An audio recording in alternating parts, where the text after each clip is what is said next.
Kababayan Today, we are very fortunate, mga kababayan, because we are doing an exclusive reading of this book, Filipinotown, Voices from Los Angeles. 2 of the 3 editors are here and have agreed that we read this. We also want to acknowledge Gerald Gubatan, who is their co-editor but is not able to be here today. And let's start off with 7 excerpts from the 40 chapters of this book, Filipinotown, Voices from Los Angeles. Starting off with Just Go by Reme Grefalda in Chapter 1. Somewhere in my mind's screen, I am following a scene where my mother is sitting with others on a bench. I face them with my back against the railing. She looks relaxed, as if biding her time.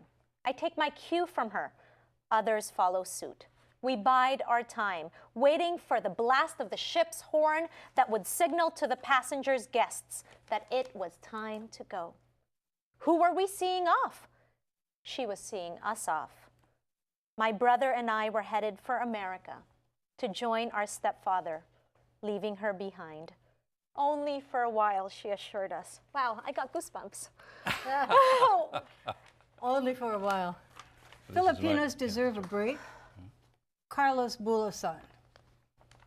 In spite of the undue wrongs they have suffered in America, Filipinos have been loyal to this country.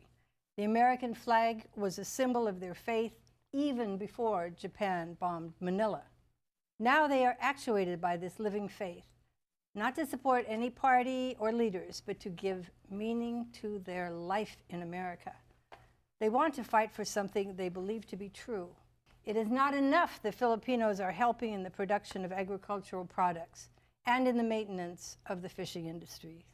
It is not enough that they have helped American defenses in the Philippines. They must be included in the armed forces of the United States the same way as any other American. World War II veterans, historical context. Historical context. In the United States, immediately after the Japanese bombed Pearl Harbor, tens of thousands of Filipinos petitioned President Roosevelt for the right to serve in the U.S. military. The petition was granted, and the president also authorized the founding of a Filipino battalion, which quickly grew into a regiment and then into 2 regiments. In the Philippines, at the beginning of World War II, about 200,000 Filipino soldiers were brought under U.S. military command when the President Franklin Roosevelt issued an executive order drafting the entire armed forces of the Philippines into the U.S. military. By the end of the war, the estimated Filipino military war dead was 84,260, almost half of the 200,000. Before we go on to the next reading, Greg, that makes you very emotional. Why? I think it's because the tie to my father and his roots and the connections to a community I had no idea about. Still there.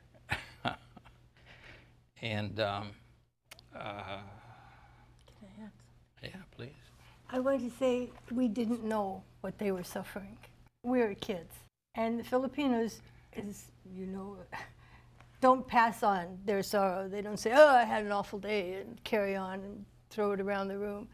They're pleasant, and they seem to be cool, and everything's good. And we had no idea what they were suffering. They couldn't vote in the Philippines. They couldn't vote in the United States. They couldn't own property. They couldn't marry white people. They couldn't do anything, and yet they're willing to give their lives for this country for what they know is not actually happening every day, but what is an ideal that is worth fighting for and dying for. And yet, until today, some of them are still not recognized. That's right. Yeah. There's something wrong with this picture. Yeah. And they're disappearing. Not many left. Today's a very emotional show, but it's hitting home. It really is. Let's move on to our next reading. Carlene? This is from one of the sons of one of the World War II veterans. Oh, a son Yes. wrote this. Enrique de la Cruz. I see. Okay, when we return on the show, Okay. we will read this. Okay. We will collect ourselves and wipe away our tears. Back here on Kababayan Today with a reading exclusively for Kababayan Today, Filipinotown Voices from Los Angeles. We'll be right back.